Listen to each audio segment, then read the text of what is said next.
starting lineup of your favorite show. At producer, 5'11" from Blanchester, the Cow Killer, Casey McCollister. And comic engineer, standing at 4'8", the pride of the West Side, Elliot Rearing. And your host, weighing 150 pounds, soaking wet, from Hamilton, Ohio, Ace Fowler.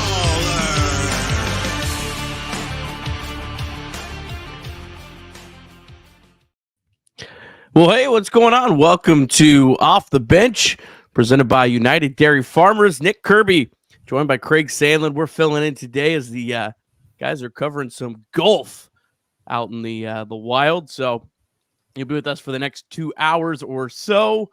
Coming up on today's show, we got Big League Paul. Paul Fritschner is going to join us about 10:30, talk college basketball offseason. Fill me in because I have no idea what's going on, but I know there's a lot going on, so I'm excited to hear about that.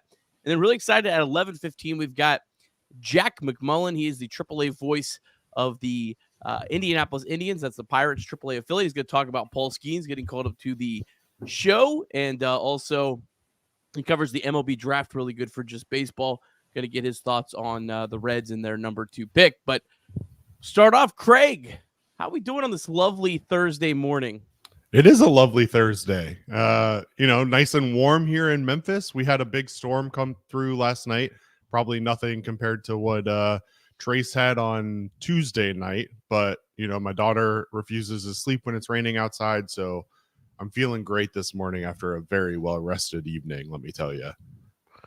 Yeah, I haven't checked the weather yet in Cincinnati. I know there was some chances of some rain this afternoon. So I honestly, it's weird. I live up in Northeast Ohio, but I check the weather in Cincinnati more than here because I don't go outside very much up here with a couple kids. And I cover the Cincinnati Reds, and my life has to determine around if they play or not. But yeah, shout out to everyone watching today. Appreciate you. We are not on the radio, so this will be just a straight YouTube show. At least I was told I'm not on the radio. I'm pretty sure they're not on the radio because the Reds play today. They're supposed to play today. Also, shout out to everyone watching on Twitter or X, and shout out to everyone watching on Instagram. We don't usually stream to Instagram, but we're able to today. We do the show 10 a.m. to noon, Monday through Friday on Chatterbox Sports on YouTube, so be sure to join us out. And then this is also typically simulcast 1410 in Dayton. That's Wing AM ESPN Radio from 11 to 3. All right, Craig, let's just jump right into it. The Cincinnati Reds lost their 7th straight game last night. Out of the 7 games, it felt like this was the best effort, I guess, but I don't think there's a whole lot of people on this lovely Thursday morning that want to hear that. Look, you and I are Mr. Positive A and Mr. Positive B when it comes to the Reds community. So if you're looking for hot takes on this show, it's probably not going to happen. But yes, the Reds dropped 4-3 last night to the Arizona Diamondbacks, had their first lead since Wednesday last week. So 43-ish innings. They took a lead in the first inning against the San Diego Padres last Wednesday and have not led since. So at the bare minimum, nice to get on the board, get a lead early on. Couple positive things, obviously, to take out of it. Jeimer Candelario with an RBI. Fernando Cruz, absolute monster. TJ Friedel picking up 2 hits on the day. So a lot of positives, and also a couple headlines from the Reds yesterday afternoon prior to the game ever starting. And with that, let's take a look, Nick, at some of the headlines from yesterday. And we'll start right there. The Cincinnati Reds, again, dropped the contest last night to the Arizona Diamondbacks 4-3. Graham Ashcraft picks up the loss in that effort. However, before the game, the Reds announced that Christian Encarnacion-Strand would be headed to the IL with an ulnar styloid fracture, essentially a fracture in his wrist. He is expected to be out from 4 to 6 weeks. To counteract that move, they signed Mike Ford to a 1-year, $1.3 million MLB contract. He did make his Reds debut last night with a pop-out late in the game. Along the same lines, Rhett Lauder promoted to Double-A Chattanooga yesterday afternoon. Look for him to make his first start with the Lookouts this weekend. In addition, around the MLB, we talked about it earlier, mentioned at the top, Paul Skeens is expected to be called up and make his Pirates MLB debut this weekend on Saturday against the Cubs. Around the league, the Angels defeated the Pirates 5-4. The Blue Jays defeated the Phillies 5-3. The Guardians beat the Tigers 5-4, while the Royals took the game against the Brewers 6-4. The Padres defeated the Cubs, so a good day for the NL Central. Losses across the board, 3-0 in that one. The Dodgers beat the Marlins 3-1. Athletics seem to be a little bit of a hot team right now in the MLB. They beat the Rangers 9-4. Look out for the Athletics. Who knew? However, in game 2 of that doubleheader, they dropped 12-11, but still scored 20 runs in the 2-game doubleheader. The Orioles defeat the Nationals 7-6, and the White Sox pick up their 9th win of the season, 4-1 over the Tampa Bay Rays. The Yankees get a 120-mile-per-hour home run off of the bat of Giancarlo Stanton and defeat the Astros 9-4. The Braves defeat the Red Sox 5-0, while the Mariners drop to the Twins 6-3. And finally, the Giants round out the day with an 8-6 victory over the Rockies. In other MLB news, Ohtani's ex-interpreter Ippei Mizuhara is going to be pleading guilty to bank and tax fraud, so he'll be headed off to prison. In the NBA last night, a hobbled Jalen Brunson dropped 29, while OG Anunoby and Dante DiVincenzo added 28 apiece to give the Knicks a 130-121 victory over the Indiana Pacers. The Knicks now lead that series 2-0. Boston will be playing tonight, I believe. Meanwhile, their top assistant coach, Charles Lee, has agreed to a 4-year contract to become the head coach of the Charlotte Hornets. We'll see how that affects the Boston Celtics moving forward in this postseason. Actually, did they get eliminated? I might be talking out of my ass right now. I don't know if I can say that on the show, but I'm saying it anyway. He's 39 years old and one of the league's most accomplished assistant coaches, and now pairs with Jeff Peterson, who was hired by Charlotte to be the executive president of basketball operations for the Hornets. And Nikola Jokic picks up his 3rd MVP in 4 seasons. SGA and Luka Doncic finished 2 and 3 respectively in the voting. A lot of people thought SGA should have taken home the award, but maybe we'll get into that. Nikola Jokic gets 79 of the 100 first place votes, though, so it wasn't particularly close. In the NHL, the Panthers take a 6-1 victory over the Bruins to tie the series 1-1 in that one, and the Canucks defeat the Oilers in game 1 of their series 5-4. And in news that I know everybody wants to talk about, WNBA, 2 pieces of news out of the WNBA yesterday. First is the writer for the Indianapolis Star, Greg Doyle. It was announced that he will not be covering the Fever this year. As you may remember on this show, we showed a very awkward clip with him and Caitlin Clark at her introductory press conference. Gannett, who owns the Indianapolis Star, decided that he will not be covering the Fever any longer this season. And the WNBA has announced that all of its teams will be chartering flights this season for regular season contests, a change compared to previous years where they were flying commercial. So that's your headlines for yesterday. If I missed anything, I apologize, but I think that's a pretty comprehensive rundown of all the action from yesterday. So with that being said, let's get back into the Reds yesterday, Nick. Couple decisions that I know many fans are questioning, I would say. Let's start with one with the lineup decisions. Luke Maile in the DH spot yesterday with Tyler Stevenson starting behind the dish. What was your take on that decision? Some folks are a little upset that there wasn't a right-handed bat off the bench later in the game. Quite frankly, I'm of the boat that you play to get runs on the board as quickly as you can, and especially against a guy who gave up 6 runs in his last start. You probably want to try and get after him early. So put your best lineup out there. What was your takeaway from that, Nick?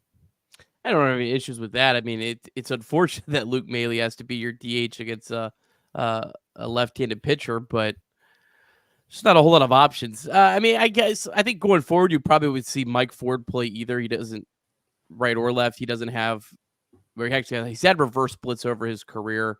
I caution people that sometimes those things could become a little skewed with the small sample. Ford doesn't have a huge big league sample, but nonetheless, I would expect Ford to take that. But again, it's just unfortunate the options that the Reds have. I really wish a guy like Rhys Hines that's down in AAA could really get going because he's a big right-handed bat. He would fit what the Reds need right now. The Reds just have a lot of left-handed bats that absolutely cannot hit right-handed pitching to save their lives. So I didn't have an issue with that one. It was kind of surprising. I guess if you really want to like spend this kind of positive, really wild that Luke Mailey's DHing and Tyler Stephenson's catching. I guess that's really how good the Reds feel about where Tyler Stephenson's at offensively and defensively. That could you even imagine last year being that way? It would have been flipped, right? You would have had Mailey catching, Stephenson DHing. So that's a positive. But right now, look, it's just not a whole lot of great options offensively. The lineup's better than it was, but it's still lacking. TJ Friedl adds a lot. We saw him last night, 2 hits. Jeimer Candelario, 3 hits last night. Please let this be the start of something good. Mike Ford will help the Reds in the short term. He's not nearly as good of a player as Christian Encarnacion-Strand. He doesn't have nearly the ceiling. Like, I don't see Mike Ford hitting 28 home runs, which is what Christian Encarnacion-Strand was projected. And a month ago, I think a lot of us thought he could hit 40 home runs this year.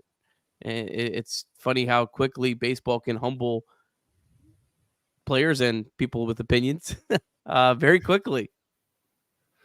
Yeah, very quickly. And it's important to remember that Mike Ford got the call like last night that he was coming to the Reds yesterday, the night before the game. So, he got on a plane yesterday morning, flew from Jersey to Cincinnati, hadn't swung a bat in a couple of days after opting out of his minor league contract.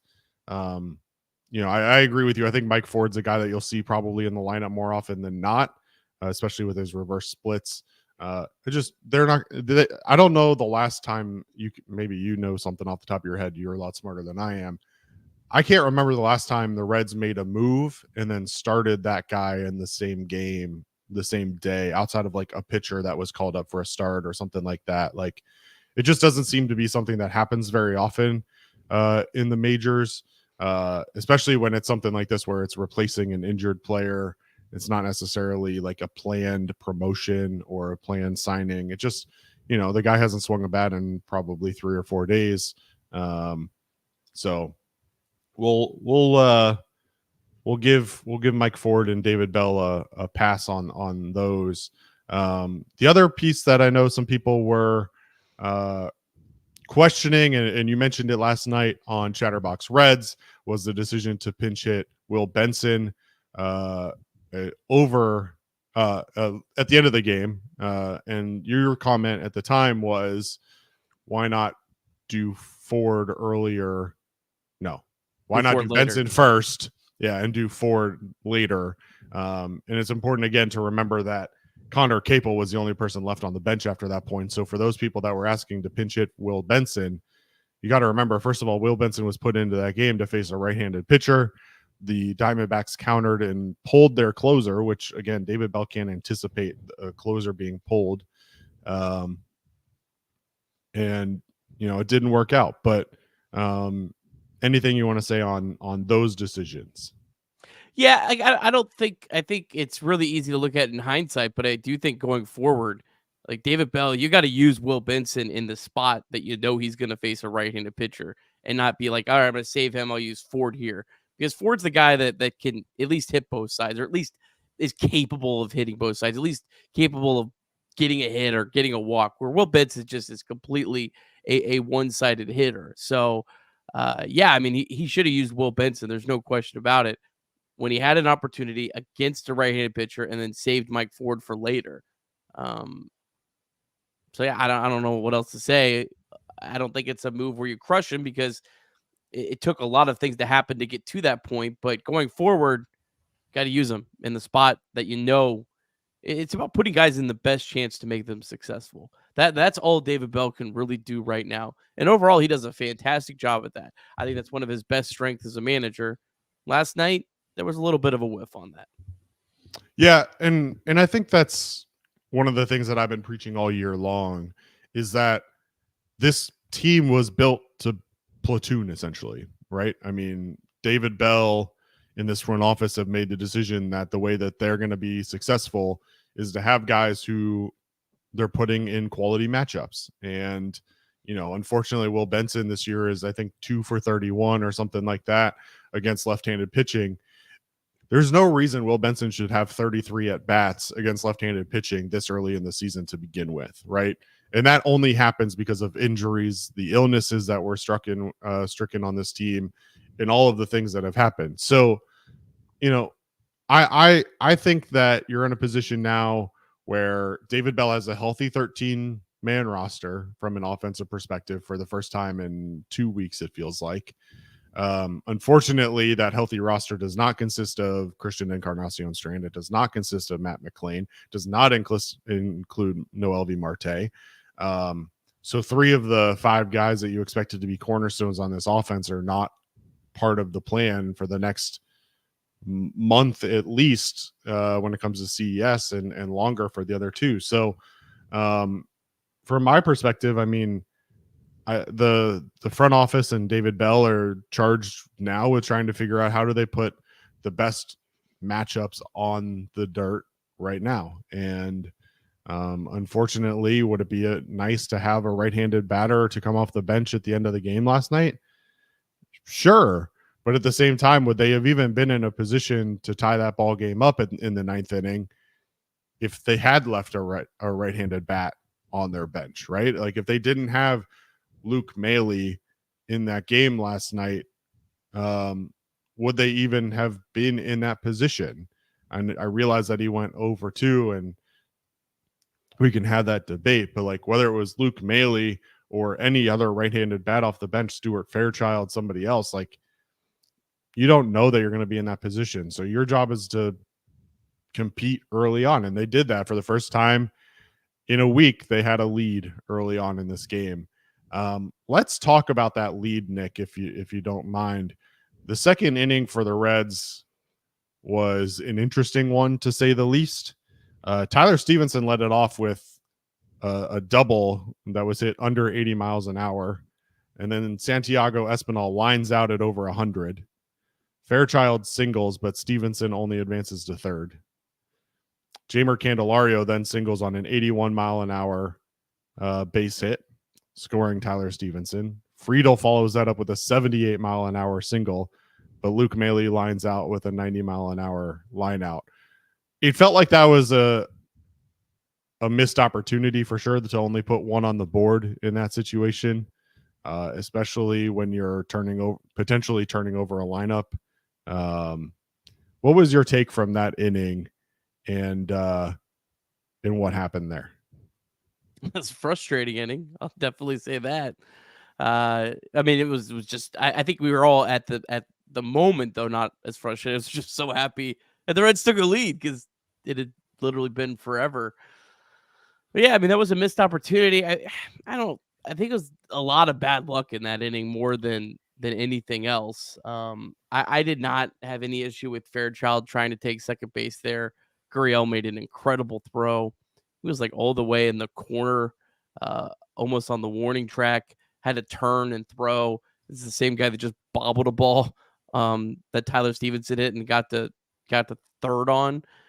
So look, I thought it was a good aggressive move, but then it ended up costing more. But again, you don't know if he safe there if the next sequence happens, just because if there's a runner on second base, maybe Jordan Montgomery pitches the next batter a little different. So, but yeah, I mean, look, when you get 4 hits, you only get 1 run. Every run is obviously very precious right now. It was good to see the Reds. I mean, I think the Reds had 7 hits and 4 walks last night, maybe 5 walks. So they were actually on base. I mean, there was overall pretty good competitive at bats, especially in the 9th inning. That 10-pitch walk by Jake Fraley to lead off the inning, that was just so refreshing to see, because it feels like there hasn't been a lot of that during this losing skid, during this poor offensive play. So you hope and you pray that those are signs that are leading out of this wilderness of the 7-game losing streak. But you got to just find a way to get one, and then everyone can take a breath, and then hopefully you can reset. But you got a really, really brutal stretch coming up. I mean, the Reds play the NL West and not the Rockies. The NL West without the Rockies for the next 3 weeks. So they're going to have their work cut out for them. Today's a big day with Hunter Green on the mound. This is one. There's never a must win in May. But this is a really, man, you really, really want it today. Yeah, I agree 100%. And again, going up against a guy in Slade Ciccone who has not necessarily been an ace of this Diamondbacks rotation. He's coming into today with 3 starts, having given up 9 earned runs in those 3 starts, a total of 16 innings pitched. So another opportunity for the Reds to get on the board and try and break out of this little bit of offensive slump. You mentioned Jake Fraley's walk, great at bat there. The one thing that frustrated me and frustrated many others, I assume, was in the bottom of the 5th. And that was Luke Maile starts off the inning walking, and then Jonathan India picks up a single to right field, Pavin Smith, and Luke either doesn't know where Pavin Smith is lined up or doesn't read the ball off the bat very well, or whatever it may be. He freezes between first and second, ends up getting thrown out at second in a ball that dropped 10 feet in front of Pavin Smith. That one to me was the frustrating one. This Reds team is known for its base running, and its aggressive attack on the base pass has kind of been a mode of success for them for a long time. So for them to have that kind of, at least in my eyes, base running blunder in that situation was extremely difficult. And obviously after that happens, theoretically at that point, you would have had first and second. Ellie then grounded out to Gino Suarez. So you don't know. Maybe they turn 2 in that situation. Maybe they don't. Spencer Steer then walked, and then Tyler Stevenson ended the inning. So, would it have mattered in the long run had Luke Maile not had that blunder? Maybe not. Maybe not based on the last 3 at-bats of the inning, but certainly in the moment, it felt like a clear lapse of judgment there. I think he actually got deked. I think that Pavin Smith did the whole I'm gonna catch it and had no chance of it and deked out Maile. It was tough luck. I mean, just that the ball was hit right there, and Luke had a good plate appearance and drew a walk the time up right before that. So, but yeah, I mean, look, the ball's right in front of you. That's where every run is just so precious right now that you gotta be extra.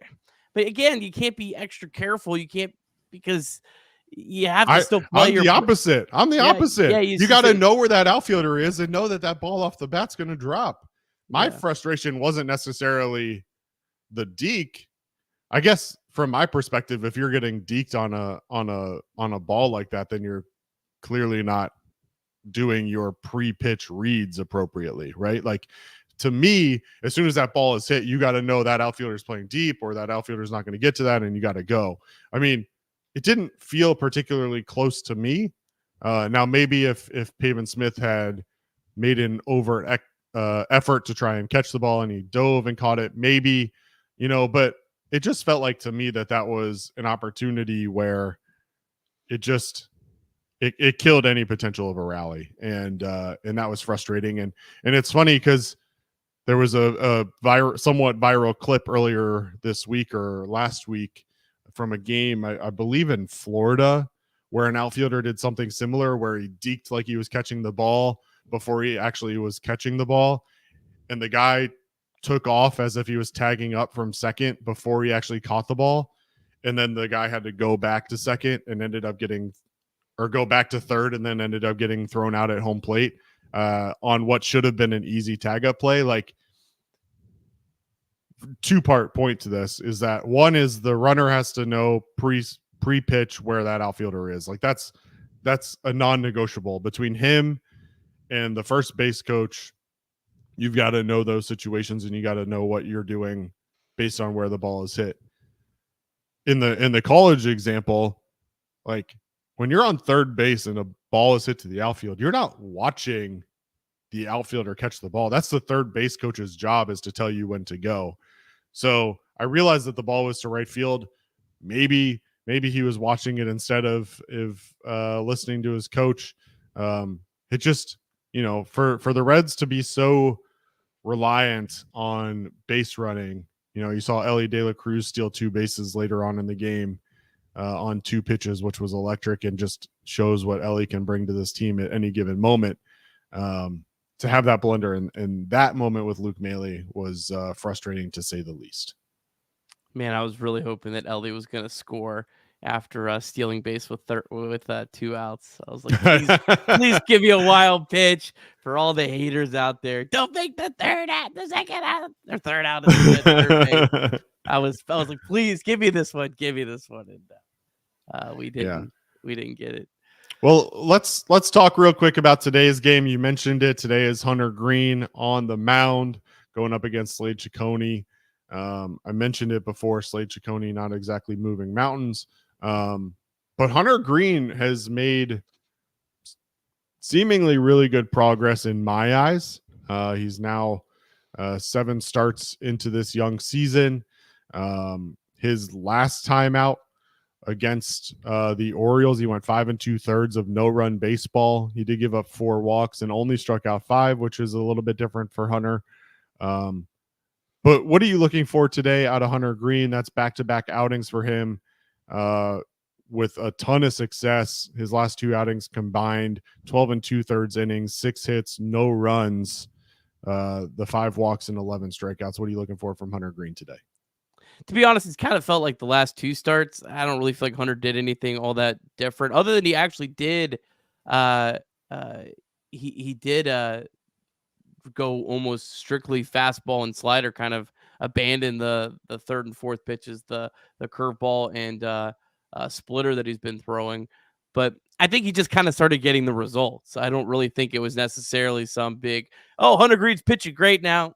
The results just happened to go in those given days. You think of a game like last night where Jordan Montgomery didn't necessarily pitch well. Like, if the Reds get one more hit drops in, or all of a sudden his line looks bad. But at the end of the day, he ends up 7 innings pitched, 3 earned runs or 2 earned runs, and he looks really good. Like, I had a great start, and that's kind of, I think, how a lot of the starts have gone with Hunter Green. But yeah, but the big story is Reds averaging just 2.7 runs per game with Hunter Green on the mound this year. That's just that's brutal. Credit to Hunter Green, his last 2 times out, despite how there's been such a lack of run support for him, he's taking the ball, he's doing everything that he can do. So yeah, this is a big start though for Hunter Green. This is where you really want him to be the stopper. I'm not gonna put any bad words out on Slade Ciccone because we've done that before, and it feels like every time it backfires. I think Slade Ciccone is a first ballot Hall of Famer. I think his trajectory is just straight up through the roof, and the Reds really got their work cut out for them against the right-handed pitcher out of Miami University. This was a number 33 overall pick in 2020. So don't fool you. This guy's a future Hall of Famer. Don't let his very pedestrian minor league numbers get in the way. Don't let his near 5 ERA get in the way. This guy's a stud. Hey, this is a guy who in his first 2 starts this year went 12 combined innings, only gave up 5 hits and 3 earned runs over those 12 innings. So, if you get the real Slade Ciccone, watch out. If you get the Slade that showed up against San Diego on May 3rd, when he went 4 1/3 and gave up 6 earned runs, including 2 bombs, maybe you got a chance. But look, that's not the normal Slade. I agree with you. This is a Hall of Fame type of guy. who First ballot. first ballot. You have any thoughts on before we get to Paul Fritschner here in a minute? Do you have any thoughts on the Mike Ford? What a story for him this year, man. He was signed with the Reds on a minor league deal, gets an invite to camp, plays well, doesn't make the team, gets sent to AAA. He like opted out of his contract with the Reds like 3 different times, and then finally gets on. Any quick thoughts on old Mike Ford? I mean, I was the guy that thought that Mike Ford should have been on the roster right out of spring training, but yeah, I mean, you read his transaction log and you look, especially over the last couple weeks. So obviously, he was assigned to the Louisville Bats on February 24th. And then on March 24th was released by the Bats and then activated by the Bats on the 29th, having signed a minor league contract back with the Reds after requesting his release. And then on May 2nd, he gets transferred to the developmental list, which at the time, nobody really knew what that meant. Theoretically not intended for a guy who's been in the majors multiple times. But that was following his, again, request for release. And then on May 4th, they officially released Mike Ford. And then obviously yesterday on May 8th, signed him to a MLB contract. Look, this is a guy who has shown capability at the major league level. Obviously, his minor league stats, he was crushing in the minor leagues. And I think you would expect that out of a player of his caliber. Like, I don't think anybody can be surprised that someone like Mike Ford is hitting 300 in the minor leagues. The question obviously is, we've seen power out of Mike Ford at the major league level. Will we see anything for average? His last 2 stints in the show, last year for Seattle, he got an appearance in 83 games, hit 228. He did hit 16 bombs though, and had 34 RBIs. The year before that, against for the Angels, 28 games, hit 231, an OPS of 667, 3 bombs, 5 RBIs in those 28 games. So, look, I think if you're the Reds, and this is not meant to be disrespectful to anybody, you just needed a spark. And you see this week that the Reds have made several moves. Bubba, Nick Martini, obviously, are results of some of these moves. I think when you're on a skid like they've been on offensively, you got to try and do something, and that's what they're doing. And I think today is our first real insight into what that's going to look like. Yeah, I don't care if Mike Ford hits 180 if he hits a couple home runs, because the Reds desperately could use any power. Only thing that I like Mike Ford, like his numbers look good. I liked him in spring training. Only thing that kind of gives me a little bit of pause is major league teams have passed on him 3 different times this year because he was available to everyone and no one picked him up. But let's bring him in. The man, the myth, the legend, big league Paul Fritschner, back on the program. Paul, how's life treating you, my man? Hey, it's great. What's up, fellas? How we doing? Well, we're talking about Mike Ford, so that's how. Yeah, I know. That's about the State of the Union there. I logged on, I heard the name Mike Ford, and I thought, my God, these men. God bless you. I couldn't talk about the Reds for 2 hours. I was like, we gotta bring on. Let's get some positive vibes in here, fellas. Let's get the mood going. Let's get things up. Come on, it's all right. The Reds are winning 5-3 today. You can mark it down right now. Everything's turning around. May 9th. Mark it down. So find the actual score bet and bet that. That's what you're telling me. 5-3. Responsibly, of course. Responsibly. 1-800-GAMBLER, whatever it's called. All right, Paul. So I know we're kind of in different shoes. I know when the Red season starts, you're like, hey, Nick, what's going on? I've been full engaged with college basketball. I love college basketball. When the Red season's going on, it's just you have to be so focused if you want to do anyone of a remotely decent job trying to cover what you're paid to cover.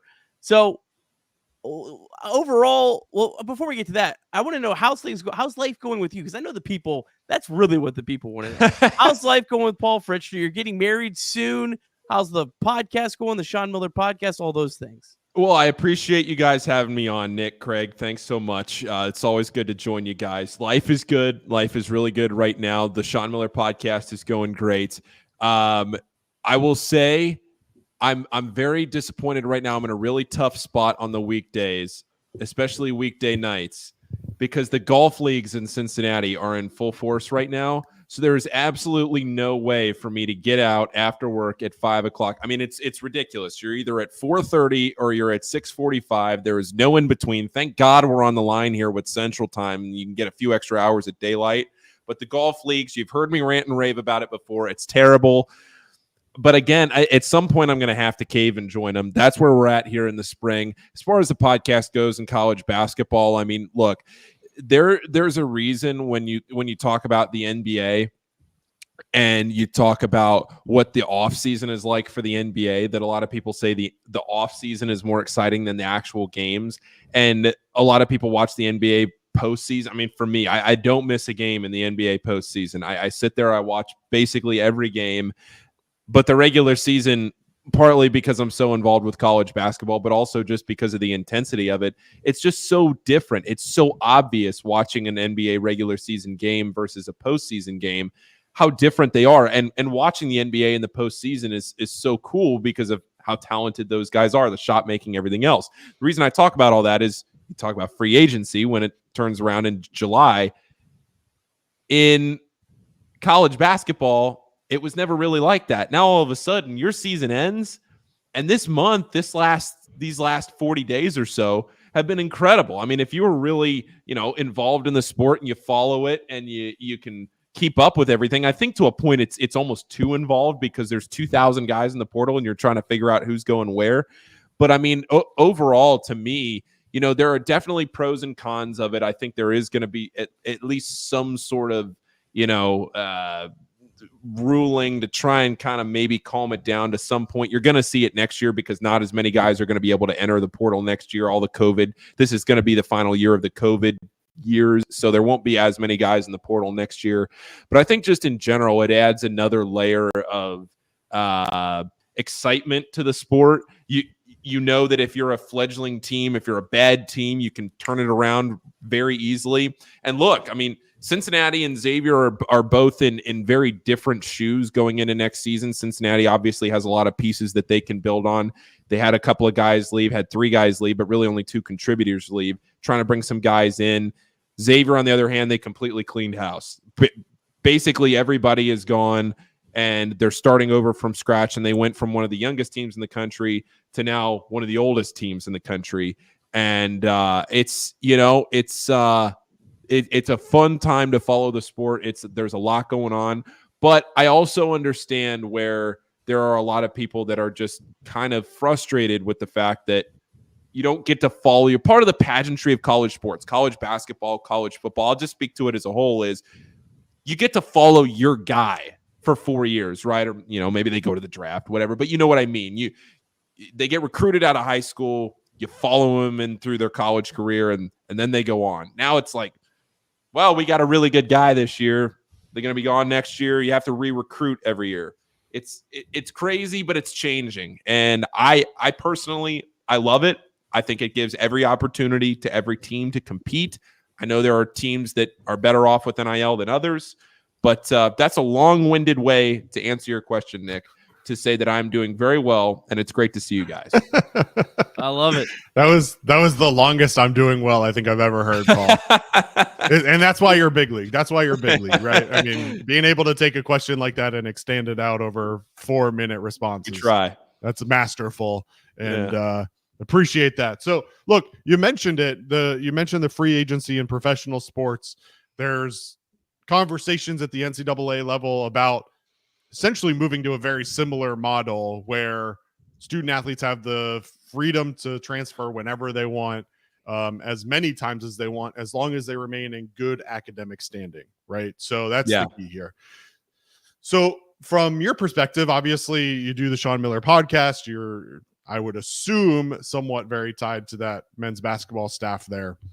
How has recruiting in general, but specifically the transfer portal, changed over even the last 3 to 5 years versus when it first started back in 2018 or whatever year it was? Yeah, I think that's a great question because you're seeing a lot of these coaches now, obviously, because it's the portal.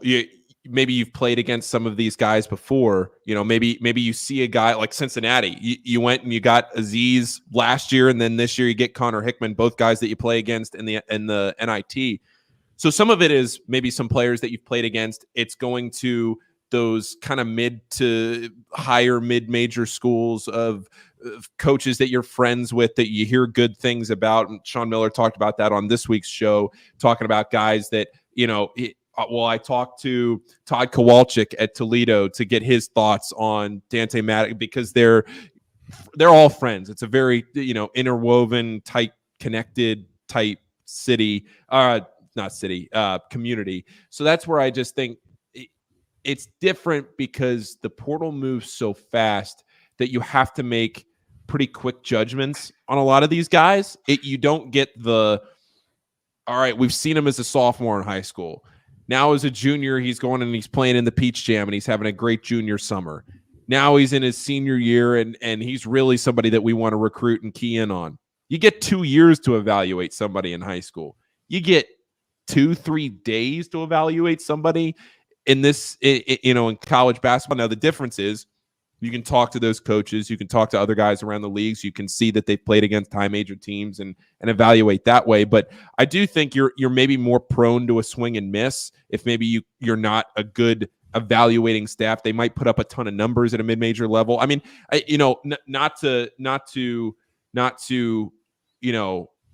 hate to use this as an example because he's a great guy, but Kiki Tandy is a perfect example of this.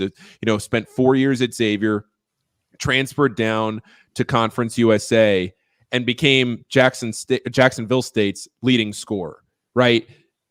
Perfect example of a guy that at that level you'd be recruiting to maybe come back to a high major level. But we saw for 4 years, Kiki Tandy's biggest flaw was his defense. He couldn't compete at the Big East level defensively. Now, can he go back and do that again? He succeeded at the mid-major level because he was the offense. He could go out there and he could fire. He could take 1 million shots a game, and it didn't matter. So that's where talent evaluation and the coaching staffs that are really good at evaluating talent, they just have to do it so quickly, Craig. You have to turn it around, whether it's, football, basketball, whatever it is. Every sport has a portal. We talk about it in college basketball, but every sport, baseball, all of these sports are going through it where guys can now leave. And I think it's definitely swung in favor of the player. It was always in favor of the schools and the coaches before, but now the players have all of this freedom of movement to be able to go in and out of whatever, schools they want to go to. So it's just being able to go in there and evaluate as quickly as you can. That's where the really good staffs separate themselves. All right, Paul, I got to ask you.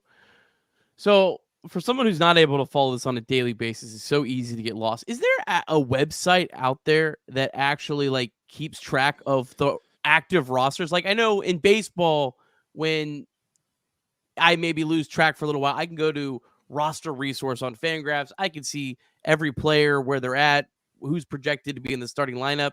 Is there not that in college basketball anywhere? First of all, before I answer that, I want to say happy birthday to Reed because I know it's his birthday today. So happy birthday, Reed. I see you in the chat right now. Happy birthday. It's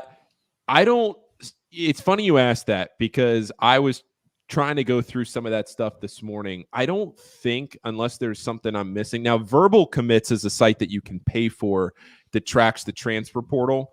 There is 24/7, which you can go to for all of the transfer portal stuff that they list.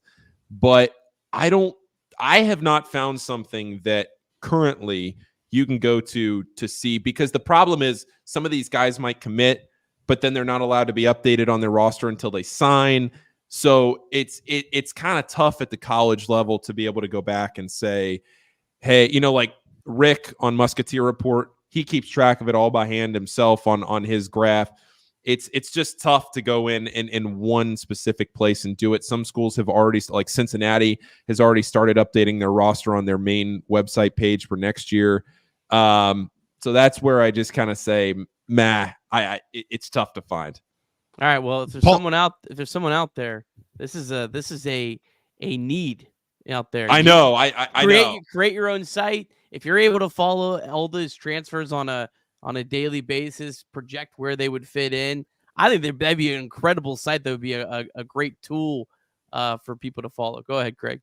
Well, I was just going to say, Paul, before I ask this question, are you officially an employee of Xavier, or are you a standalone employee of? No, technically not. I'm a contractor. Okay. So then my question for you is, given Nick's previous question, can you just give us a status of the Xavier men's basketball roster as it sits today? Obviously had a lot of guys leave through the transfer portal, but also brought in a number of guys. If I'm remembering correctly, you'll correct me if I'm not. The one incoming freshman that had been committed decommitted, if I'm remembering correctly. So kind of fill us in on where Xavier is today as they wrap up spring practice. Yeah, so they have one scholarship remaining. You're allowed 13 scholarships.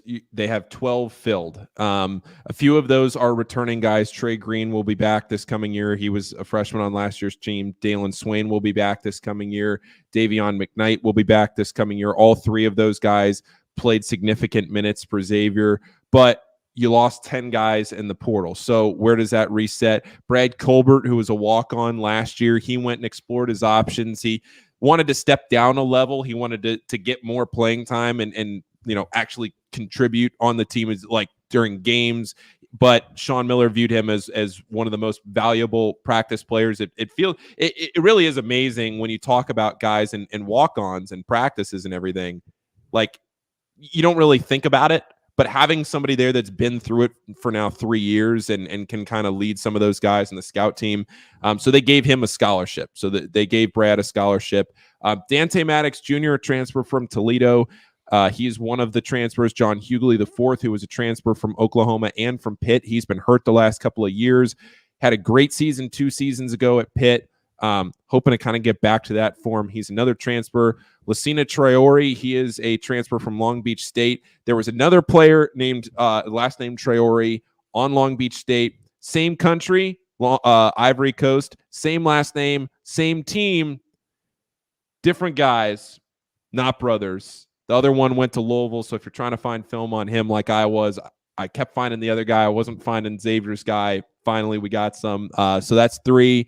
And then Ryan Conwell, who I'm the most excited about, is transferring a guard from Indiana State, a team that was one shot short of the NIT championship.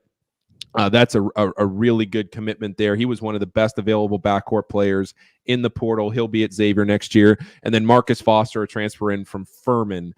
So those are your 5 big transfers in. Now, they did just add Cameron Fletcher yesterday. He's torn the same ACL twice.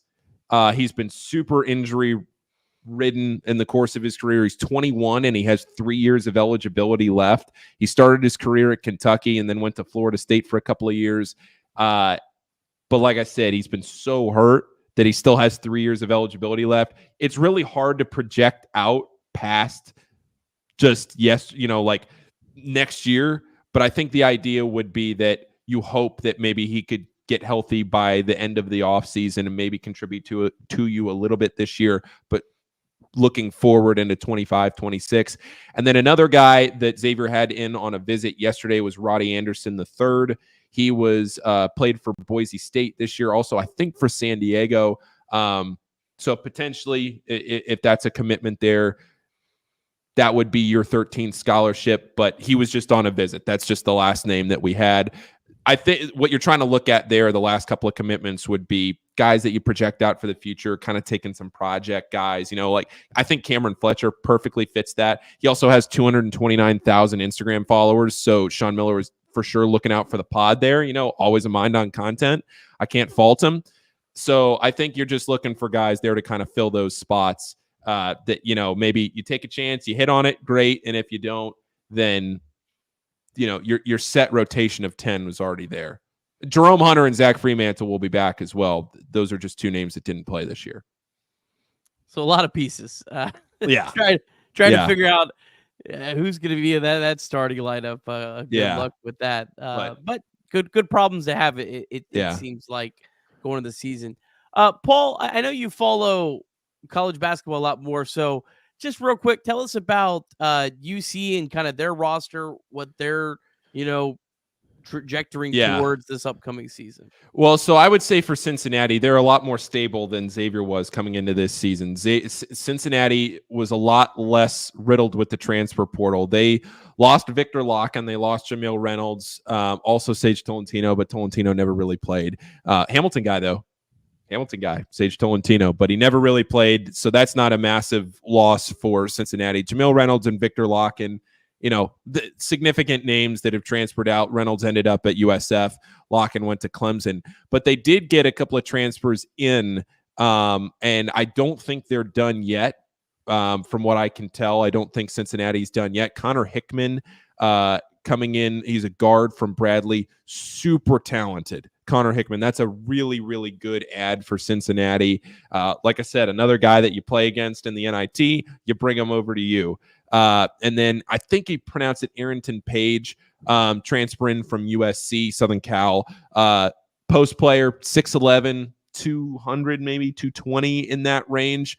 But again, you go back to guys that have already been on the roster. Dan Skillings, Dede Thomas, CJ Frederick, if he can stay healthy. Simas Lukosius, Aziz Bandego, these names, Jizzle James. Those are all names that are coming back next year for Cincinnati. And I think the biggest thing right now for Cincinnati is seeing if they can hit a home run with their last transfer spot. They had Dylan Mitchell from Texas, which would be a significant addition. He would be a really great ad for that roster. Dylan Mitchell is visiting, I think I saw it yesterday, maybe today, is wrapping that up. But yeah, if you're Cincinnati and you can add Dylan Mitchell, that'd be huge. And obviously appreciate the insight into Cincinnati.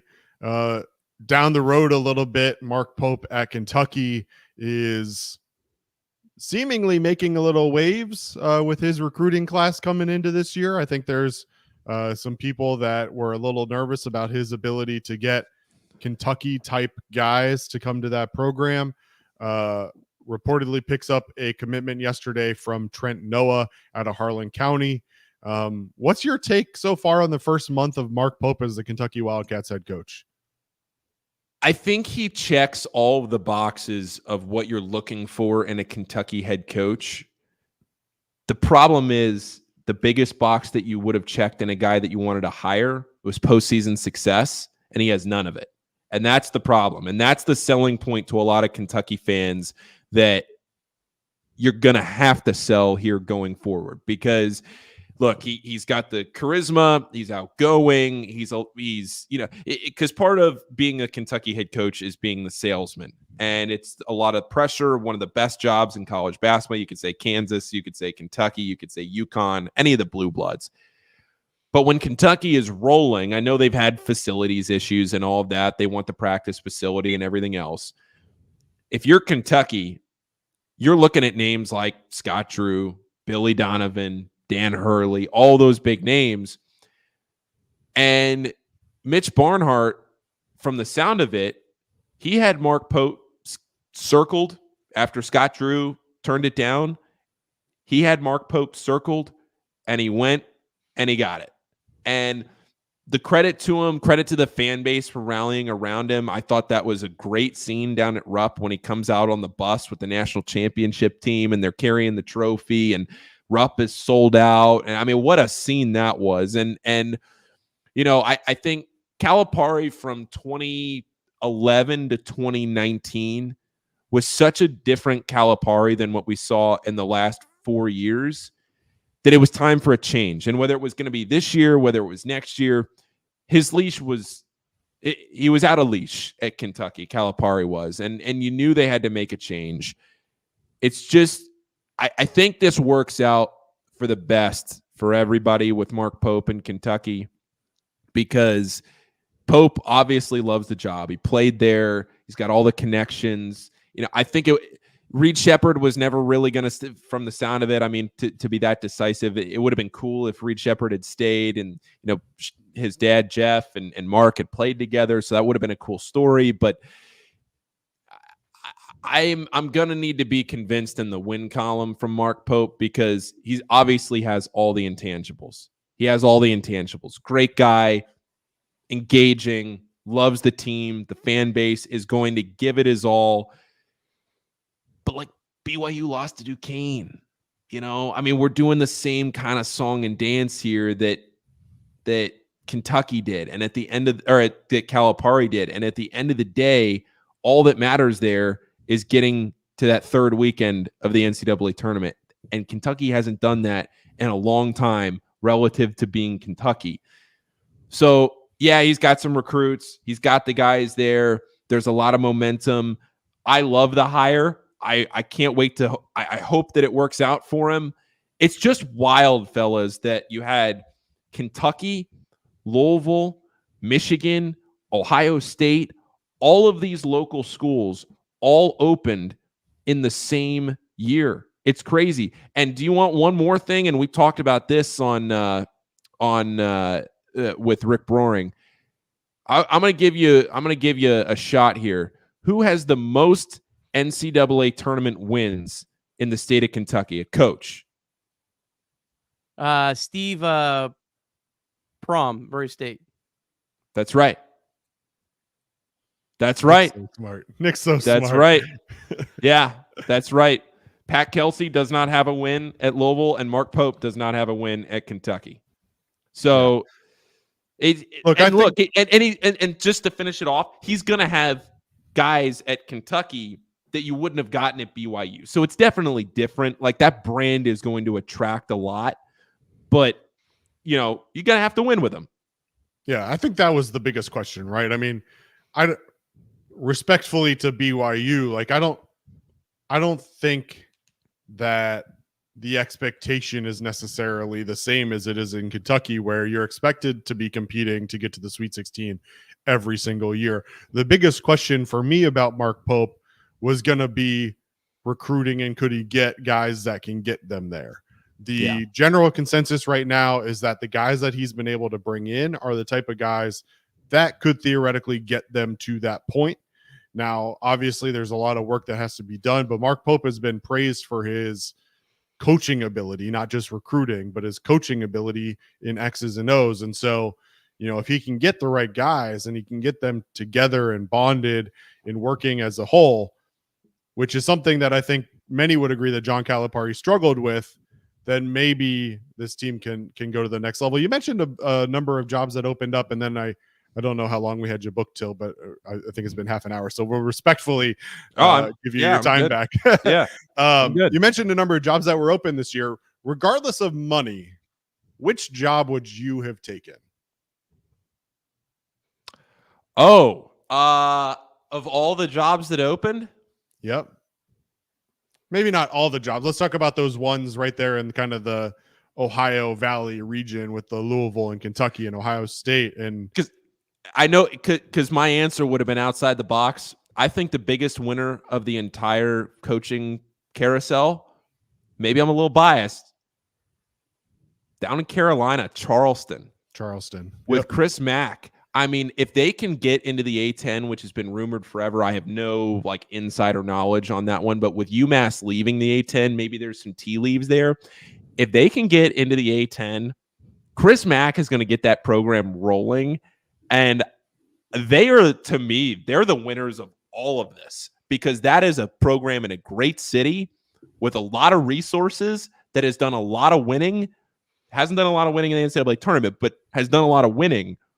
Now you got a coach that has a 1 seed, an Elite 8, multiple Sweet 16s, and he's at Charleston.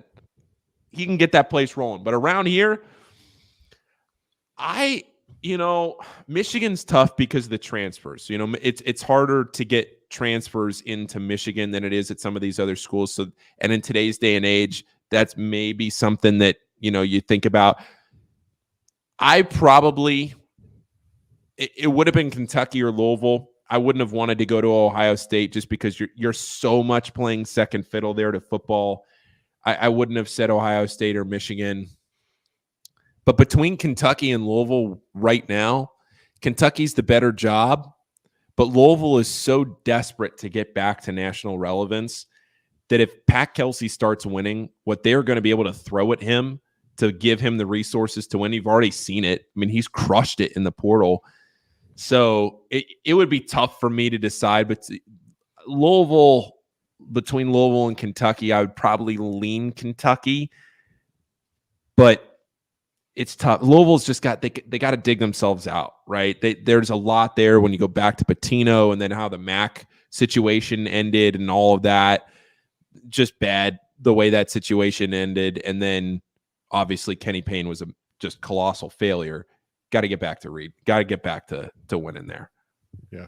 All right. 5 years from now, who wins this this whole coaching carousel? Is it Arkansas or Kentucky when you look back 5 years from now? Oh, that's a good question. That's a great question. I'm going to say Kentucky. I'm going to say Kentucky does because I think if Mark Pope's offense is so fun to watch. It's so fun because all they do is shoot. They get up and down the court. They just shoot. It's so fun. If Cal can adapt, great.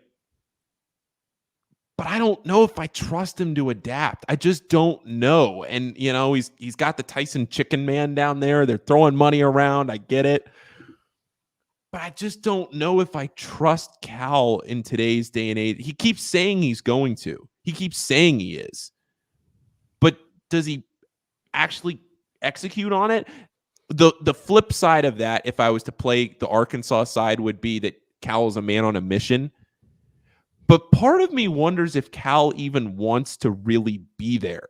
Because if you watch the press conference and you watch, you know, all of this stuff, like I would love to know what's going on in Cal's head being at Arkansas and thinking, like, did he use that as a leverage play and then he boxed himself into a corner and realized he had to leave? I don't know. I think Kentucky ends up 5 years from now being better off. As a Kentucky fan, I appreciate that answer. Yeah.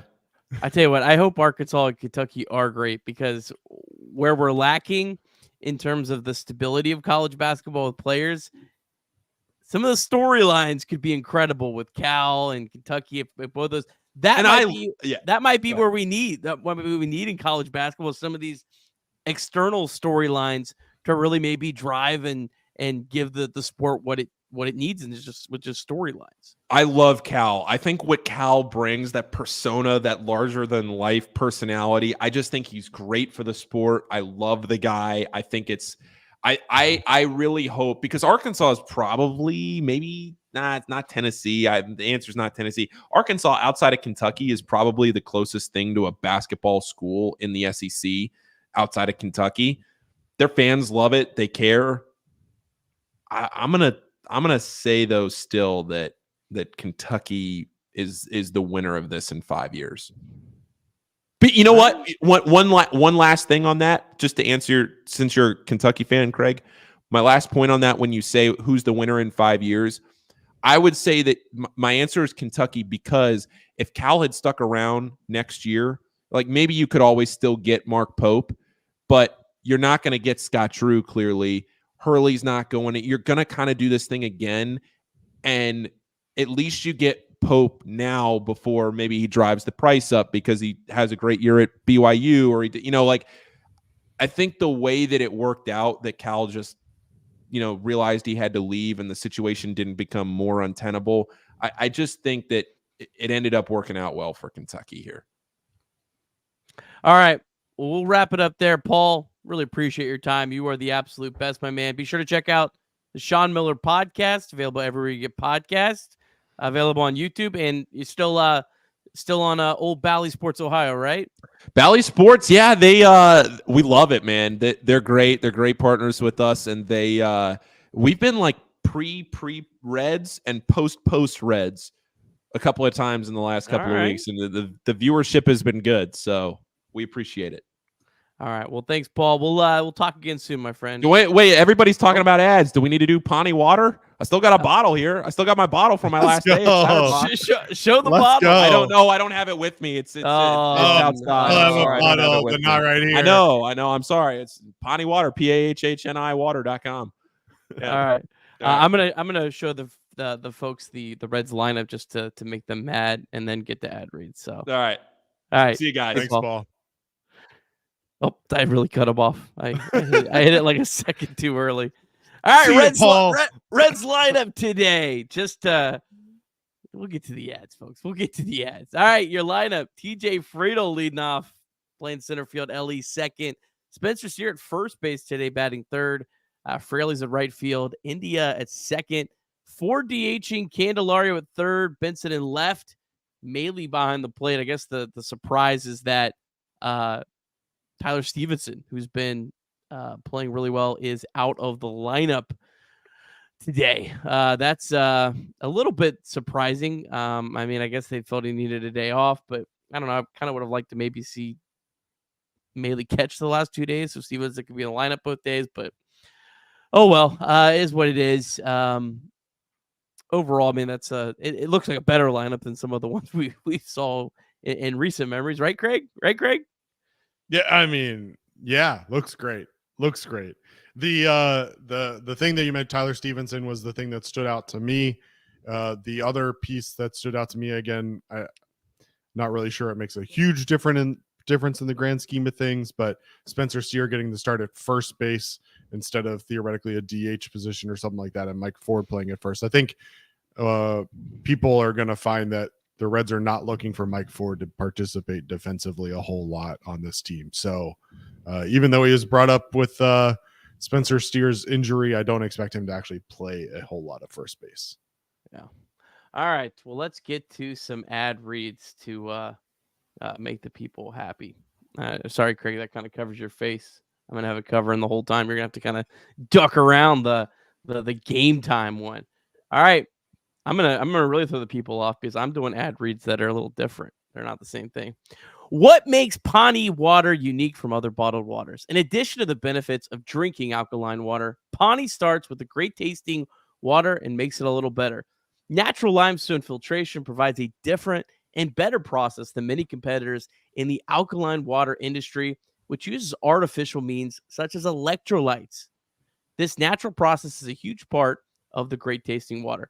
Pawnee is also committed to giving back and supporting the communities in which we live and work, the families who support the business and environment. In addition to the great natural taste, a portion of our profits are donated to oceanconservancy.org. So be sure to check out Pawnee Water. And then also we're presented by Encore Technologies. We live in a data-centric, data-driven world, from financial markets to healthcare to education to retail and services. It is data that matters most.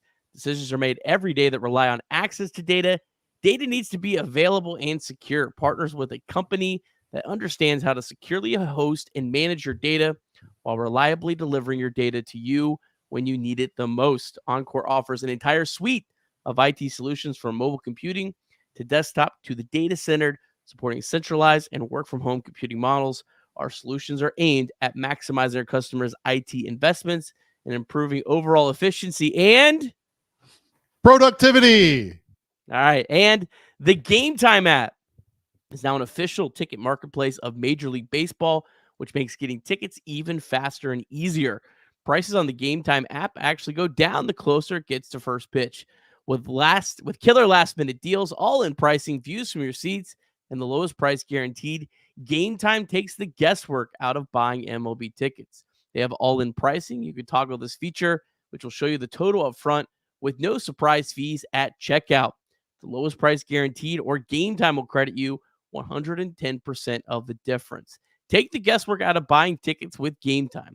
Download the Game Time app, create an account, and use the code OTB for $20 off your first purchase. Terms apply. Again, create an account and redeem the code OTB for $20 off. Download the Game Time app today. Last minute tickets, lowest price guaranteed. Wrong banner. There we go. All right. Coming up in just a minute, we're going to talk some Paul Skeens.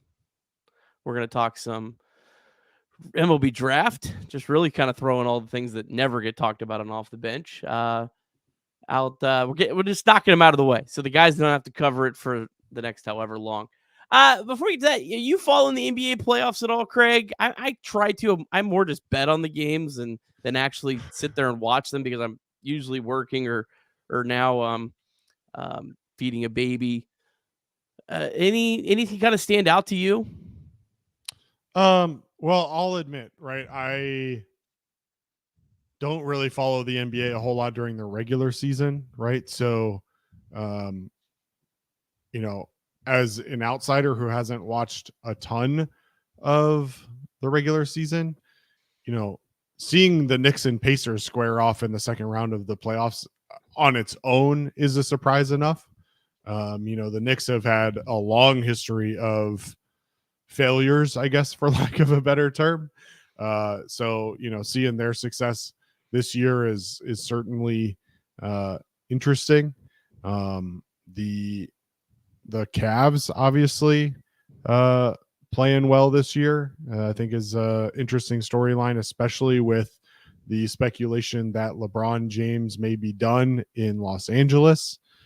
Does he return for one more ride in Cleveland? We'll see. And then obviously, Bronny James gets invited to the NBA draft combine, a guy that has no business in the NBA from what I've seen. Doesn't mean that he can't develop, doesn't mean that someone's not going to take him in the top 10 just because it means that they might have a chance at his dad. But the thing that's one of my worries here coming into the offseason with the NBA is potential precedent and just in general a team making a move to sign a guy like Bronny James just because they want to sign his dad. Now, this is also talking from a guy who worked for the Miami Heat when they went out and signed Chris Bosh, Dwayne Wade, and LeBron James. So, look, I get it. You got to do what you got to do in order to win championships. I don't know. It's just it'll be an interesting offseason to say the least. LeBron is certainly going to dictate the headlines, at least from what I can tell, this offseason. It's wild, just living up here in Northeast Ohio. When LeBron was here, I mean, it's a totally different feeling. And the Cavs are good this year. I mean, they were 48-34. They were the 4 seed in the Eastern Conference, but the coverage is not even the same stratosphere. Tickets for Game 7 against the Magic were like $30 online. Whereas when LeBron was here, I mean, he's just is such a different entity in terms of like what he brings to, the whole package. So I'd love to see him come back to Cleveland. I don't know necessarily if that would be good for the Cavs, but it'd be fun. And as someone who's maybe not as much more of a casual Cavs fan, I just would like to see it just for the vibes and the energy that it brings and just the coverage that they get. So I don't know. I don't think the Cavs have a great chance in the series against the Celtics, especially if Jared Allen. I don't know if I've seen a report on him if he's back or not. They just do not seem like the same team at all without him. He's such a difference maker down low, and like the Magic just were kind of able in the 3 wins just to kind of bully the Cavs down low. So I don't know. I'd like to see them be competitive. I'd like to see them at least drag that series out a little bit. I'd like to see the games when they come back to Cleveland matter, but I'm not holding out hope. What's the line on them tonight? They were like minus 15 in game 1. I bet an alternate as part of a parlay of plus 22.5, and they didn't cover that. So it was looks like Boston is favored by 13.5. That's tough. That's tough in an NBA playoff game to be a 13-point dog. Yeah. The other piece of the NBA that's been interesting, obviously for many of you, I'm a card collector. I work in trading cards. So back in 2020, 2021, when LaMelo Ball and Anthony Edwards were rookies, those two were the big chases, and it's really good to see Anthony Edwards really kind of come into his own over the course of the last season or two.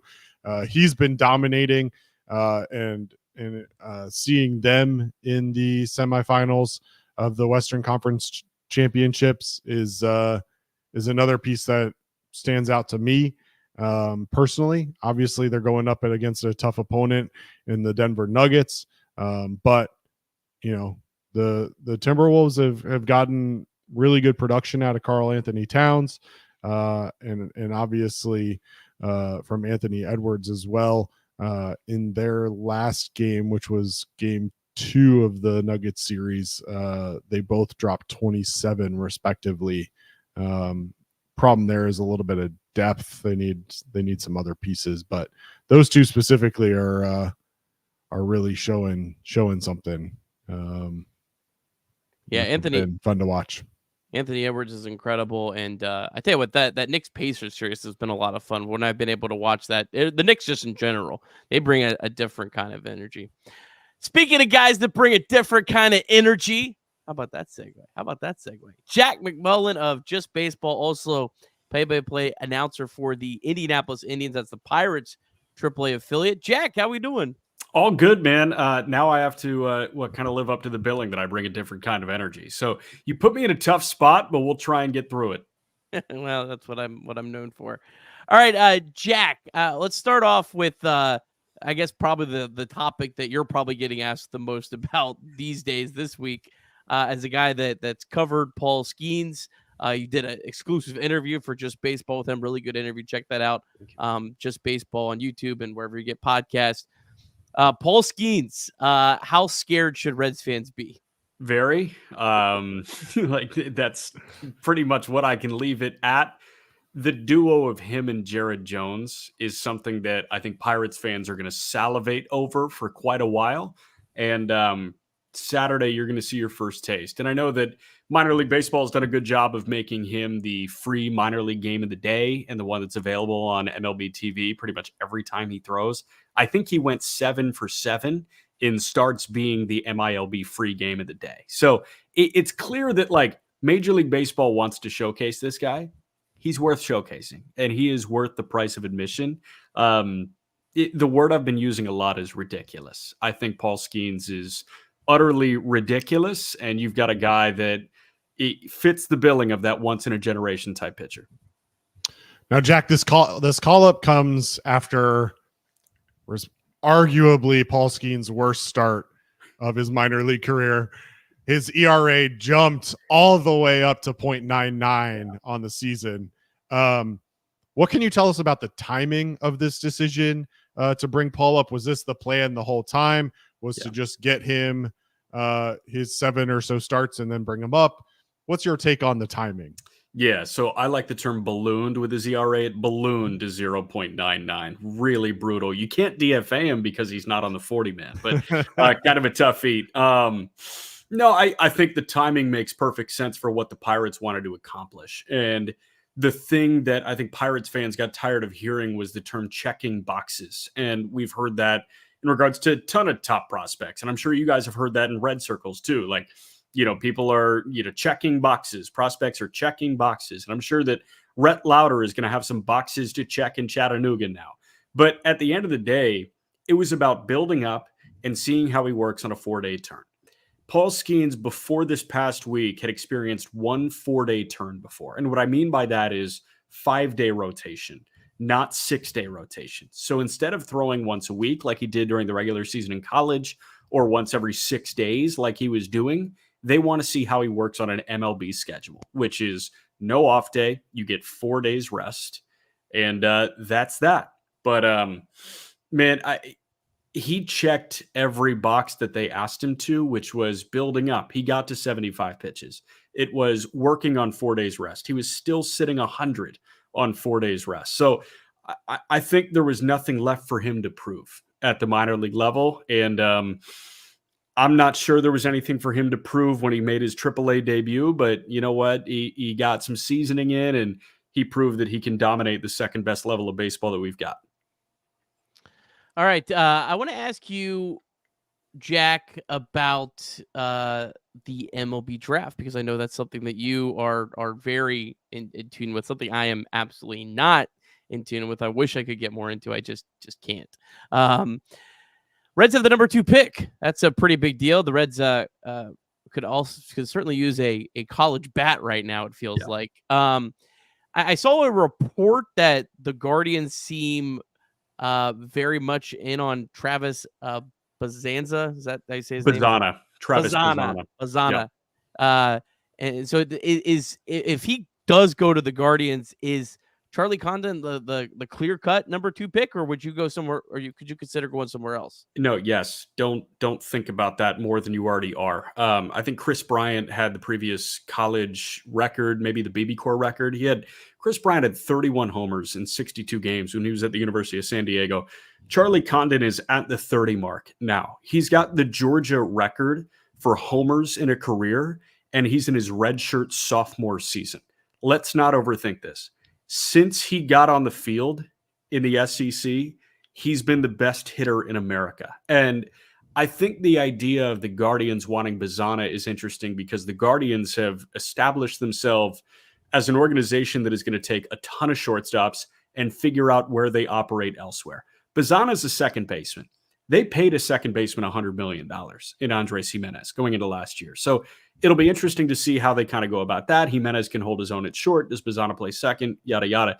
Travis Bazana is a second baseman that has really good bat-to-ball skills. And, oh, by the way, has 24, 25 homers at this point in the college season.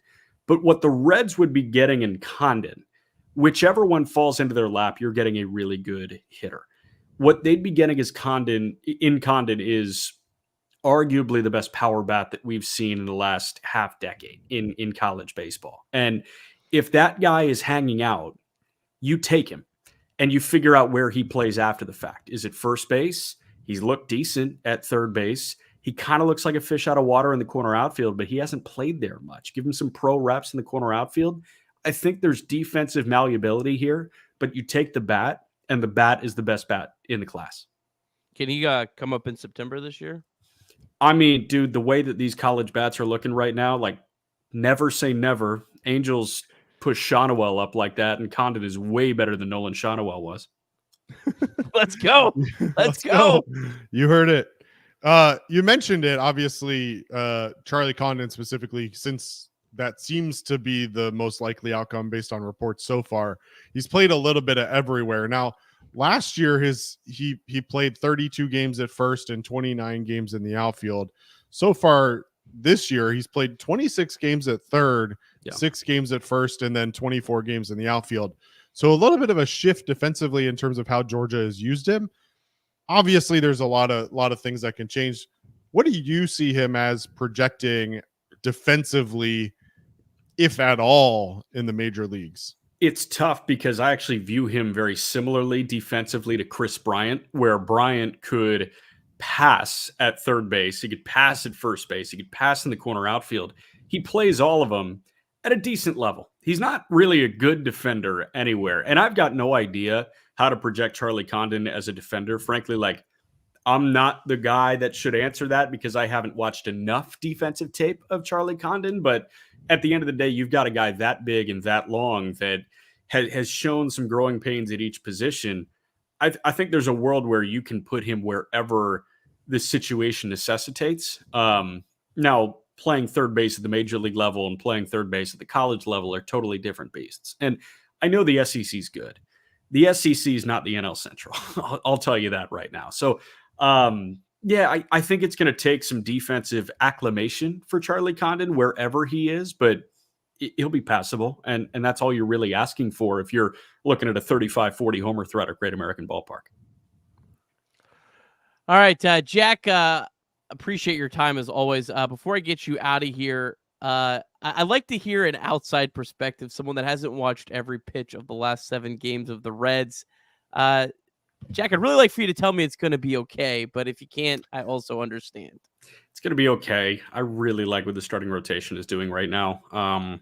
I think Hunter Green has taken some big steps this year, and I think that's really important. And dude, Lodolo has looked awesome since coming off the shelf. So I think CES getting hurt stinks, but he was also like not hitting at all.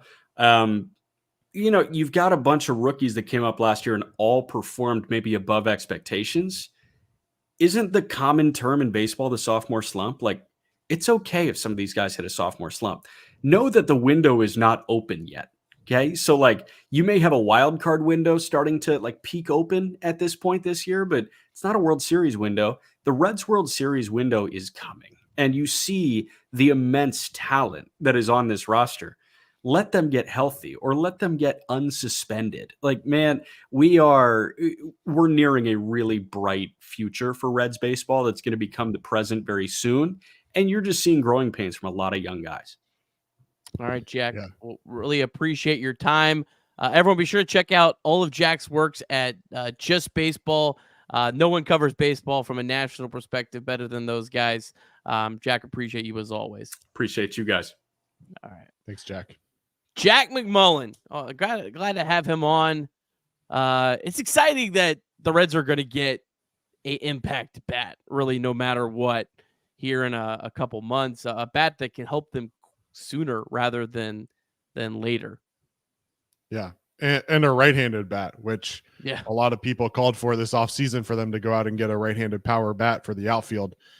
Potentially, you could pick that up with the number 2 overall pick here in this upcoming draft, which I think a lot of people would agree is a welcome addition. Now, obviously, you have some talented bats in the minor leagues that haven't progressed yet. So, before we get too excited about what the future looks for Charlie Condon or Travis Bazzana, I guess, for that matter, obviously a lot of things to play out still.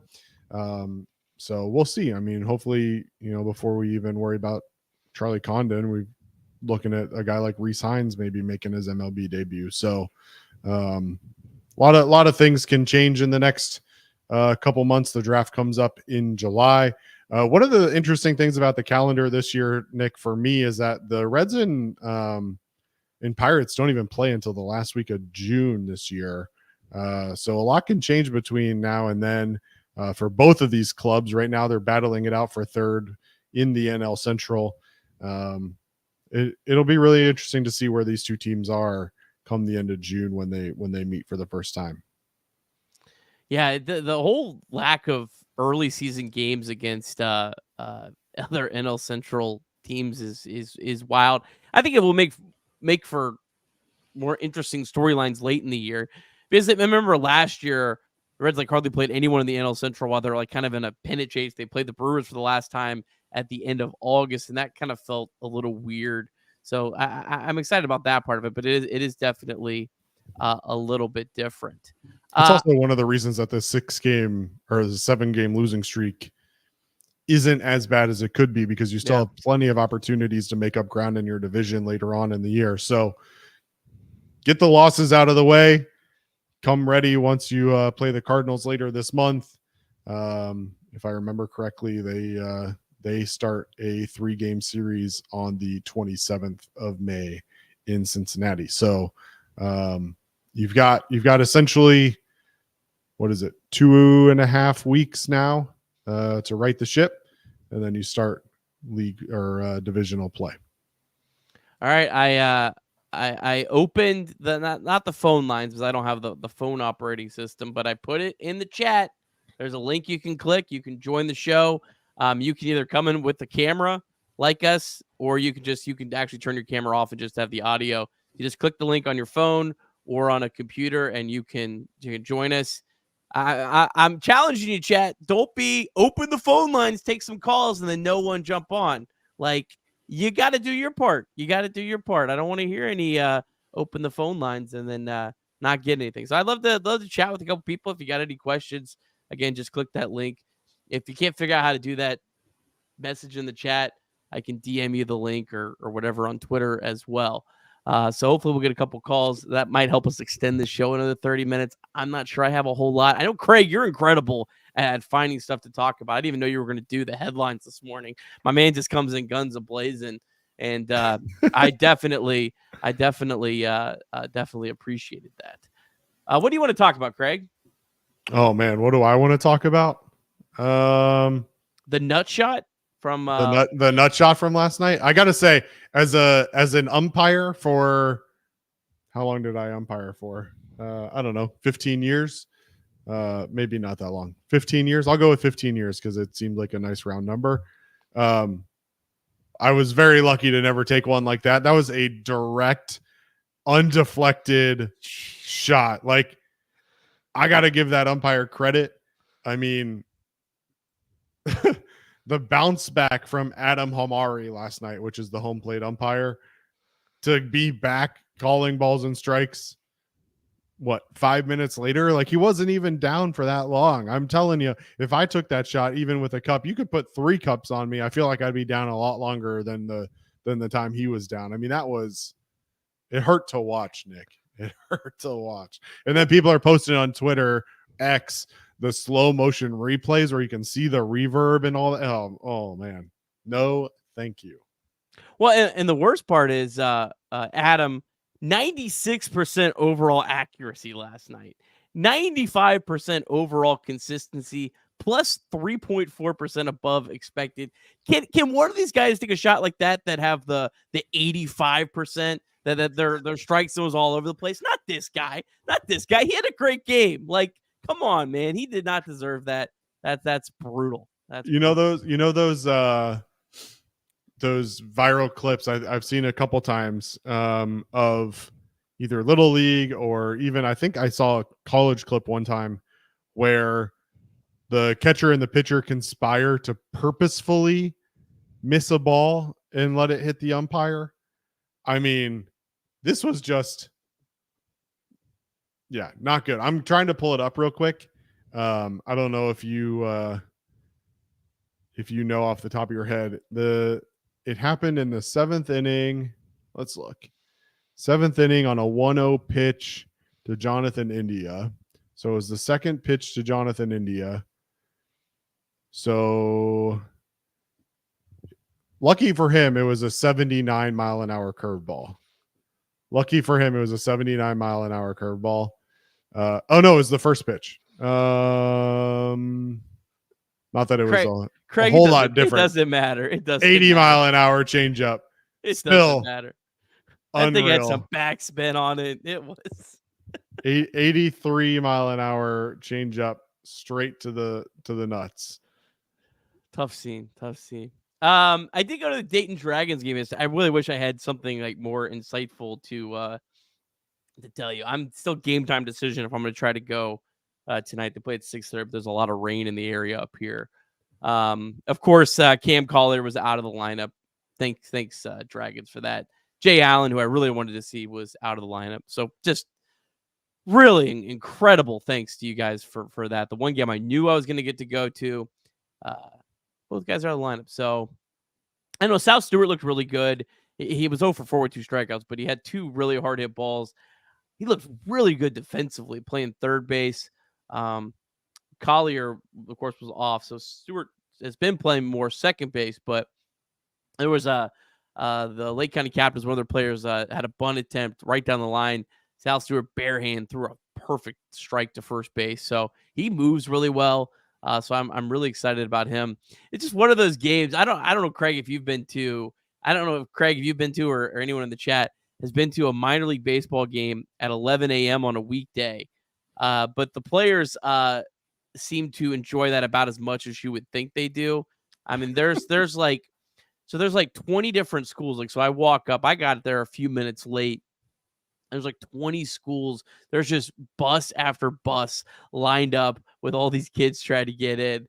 And they were having a great time. The stadium was actually packed, but the kids are all up towards the top. So I buy the cheap ticket. I walk right down, literally right behind home plate watching the game. That's the great thing about the Lake County Captains is unless there's the school day, there's no one that goes to these games. So like I can walk in, I can be right by, I can be like almost the players are taking their batting practice swings, and I'm like, my hand could grab them if the net's right there. So it's really cool. You just get a really up close view. But yeah, then the kids all leave in the 6th inning, and there's no one there, and it's like a ghost town. So like it's like they're cheering every pitch, they're screaming, they're singing the SpongeBob theme song, and then the 6th inning, it's dead silent. It's like it's a two totally different sporting events. You ever been to a day minor league game like that, Craig?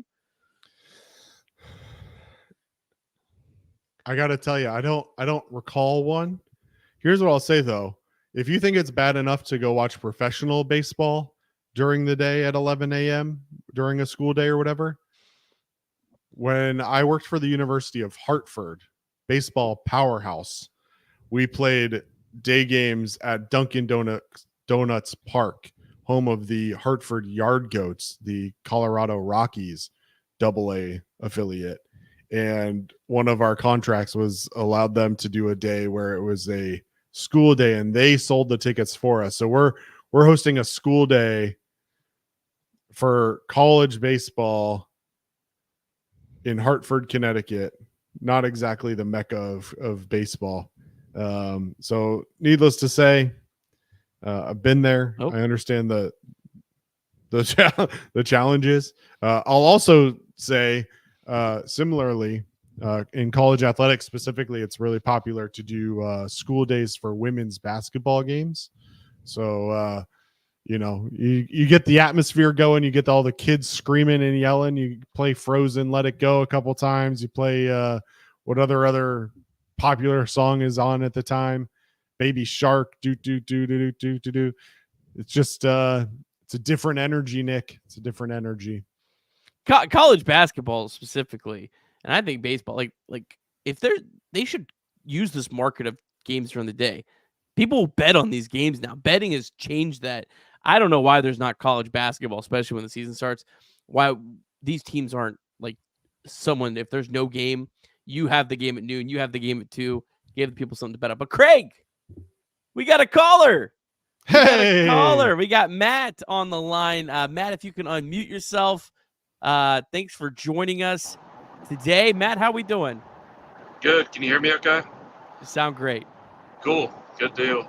Well, appreciate having me on. I enjoy watching your guys' show, especially the show after the game too. So you guys do a great job.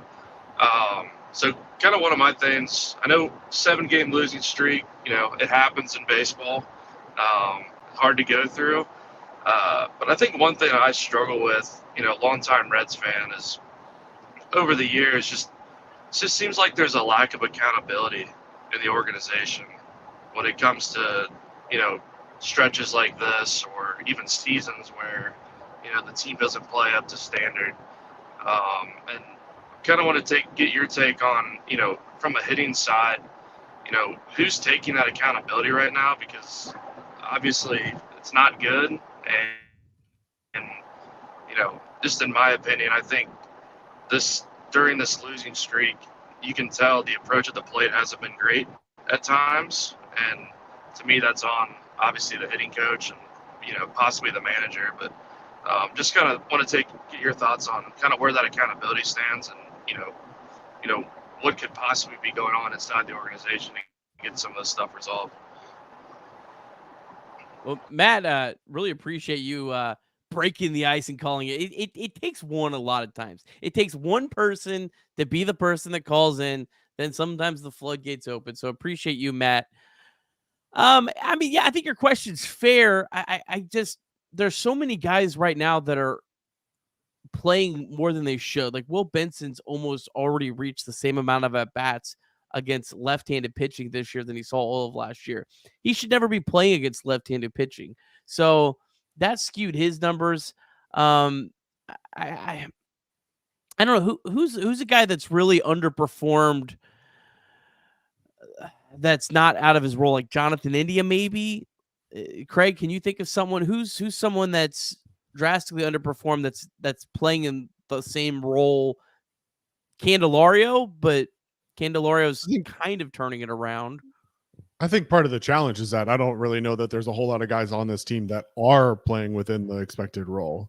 I mean, when you talk about role, we're not just talking about what position they're playing and where they're batting in the lineup. We're talking about how often they're batting and what the matchups are. I mean, for me personally, I don't think that very many people are even playing in their expected role right now. Even a guy like Spencer Steer, who's playing every day and is playing first base today, like it's just not necessarily his expected role, right? So to comment on the hitting coach, I think it's challenging, right? You say lack of accountability, but following the 2022 season, the Reds fired 5 of their assistant coaches, including their hitting coach at the time, Alan Zinter. And so then they replace Alan Zinter with Joel McKeithen. He's only in his second year in the role. So it's really hard for me personally to think that we should be holding people accountable or costing people their jobs less than a year and a half into their role. Specifically, I understand the challenge that you're talking about, but not only does that come down to the hitting coach and the manager, but it also comes down to scouting and what kind of data you have available to you in order to prepare those at bats. I mean, there's a lot of things that go into an approach, and what a lot of people right now are challenging is the Reds' approach at the plate. I don't necessarily have enough information to know whether or not that approach is being is changing on a game-to-game basis or whatever. You know, a lot of people were giving Jonathan India flack because he wasn't aggressive enough at the plate, and then he kind of turned that around and started being more aggressive, and he's still not hitting that great. So I don't know what the right answer is. I still think that sometimes you just slump. So no, I think it's too early to personally to make a move in terms of your hitting coach. I understand the frustration, but I don't know that that's the right move just yet. But again, the Reds are hitting a league worst 209 on the season, so I understand the frustration. It's just, it's not necessarily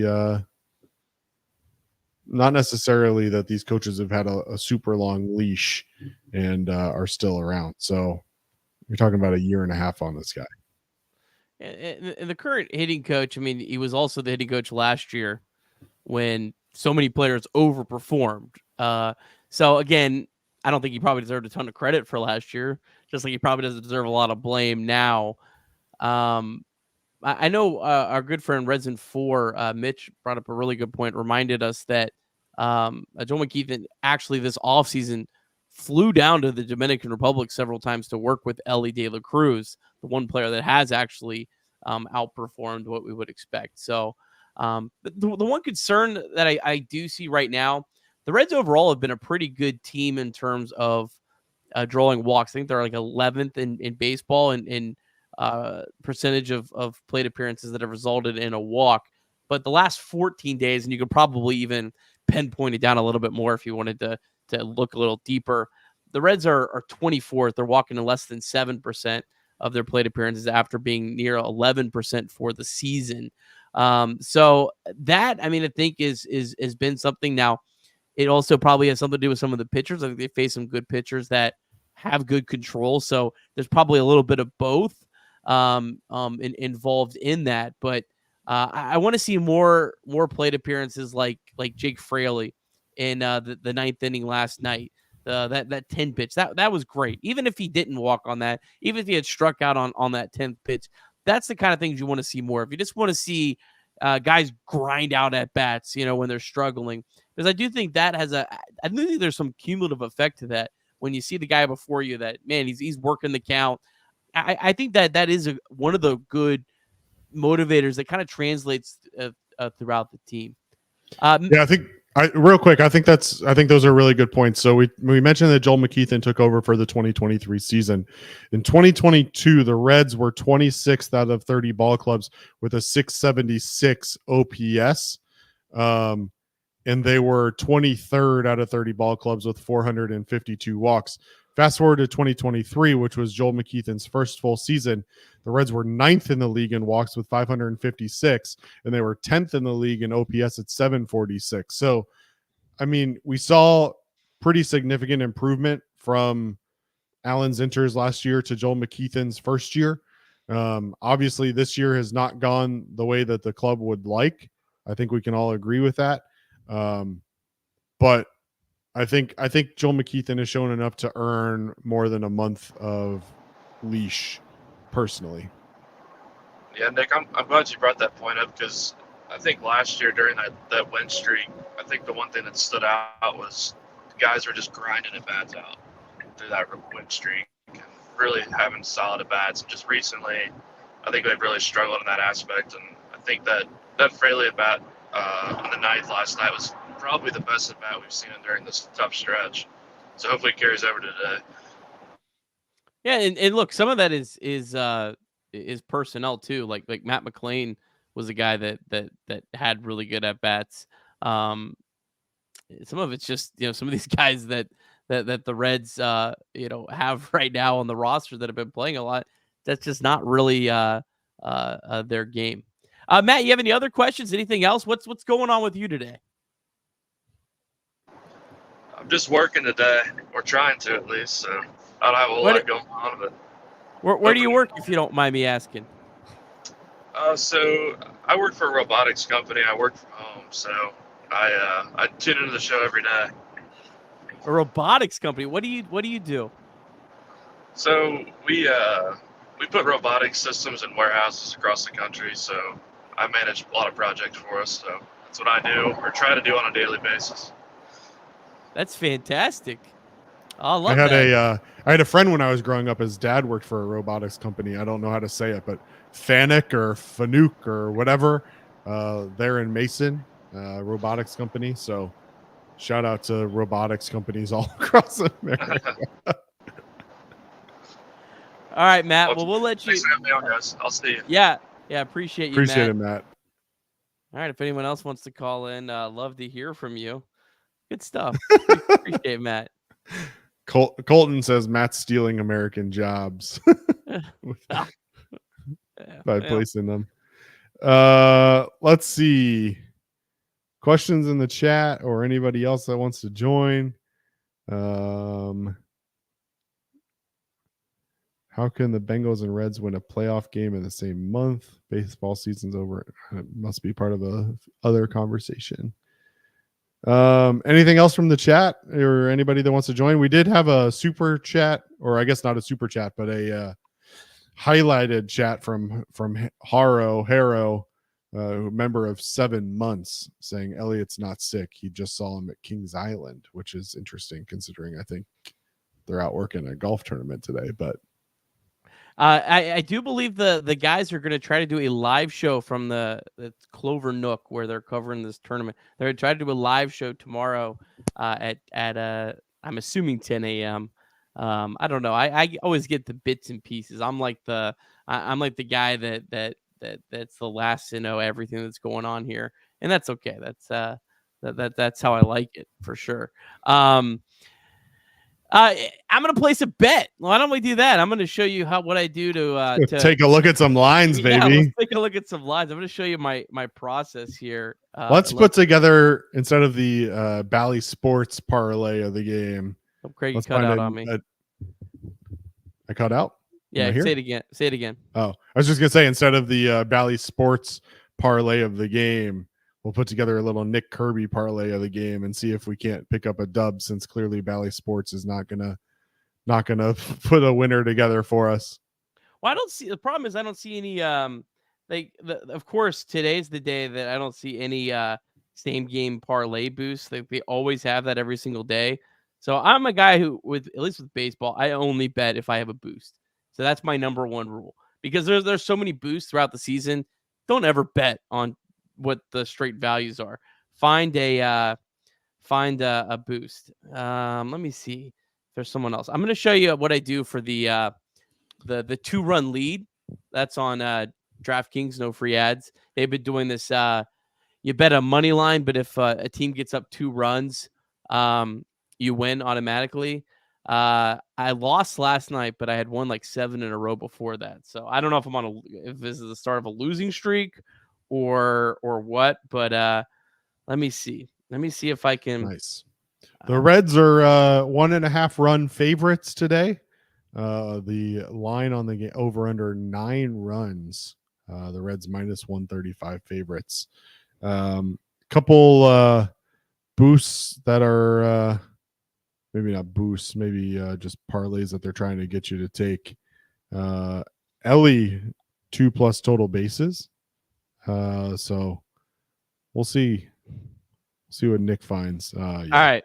So we're gonna find a winner for the 2-run money line. So this is draft. I'm gonna read exactly what it says. You bet a game. You either win if the money line bet wins, or if the team gets up 2 runs. What I try to do, I use a website called Ballpark Pal. Really good site. It kind of encompasses all the data. Fortunately, they did charge $10 this year a month.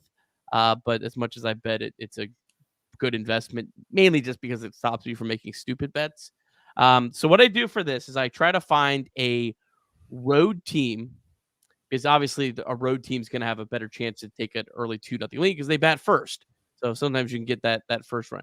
So I want to find someone that's undervalued, and I want to find someone that is expected to score a few runs. So the Diamondbacks, they're plus 114 on DraftKings, plus 105 on Ballpark Pal. So they would actually be a pretty good team. I'm not going to do that because I do have a soul. Next, we got the Giants. They're not a good value. They're minus 162, but Ballpark Pal's got them 125. The Astros. Ooh, this might be the one.